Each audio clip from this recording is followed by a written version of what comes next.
Pemirsa, sejeroning lanturang instruksi Gubernur Bali untuk nambahin penglimbah COVID-19, lapangan renon katutup untuk makudang parikrama, yaitu masuk olahraga. Krama keabtiang, yaitu mangdam olahraga ring jero soang-soang.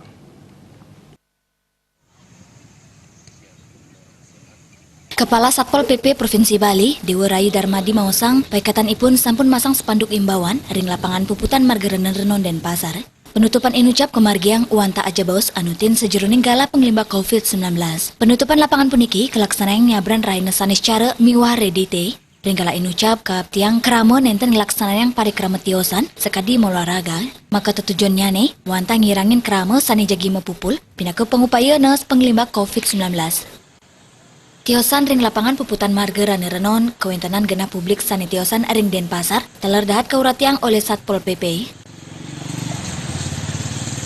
Mohon maaf Pak, demi mencegah virus COVID-19, tolong jangan kumpul-kumpul Pak ini. Tolong atur jarak, jangan kumpul-kumpul. Agung Darmada Bali Pos.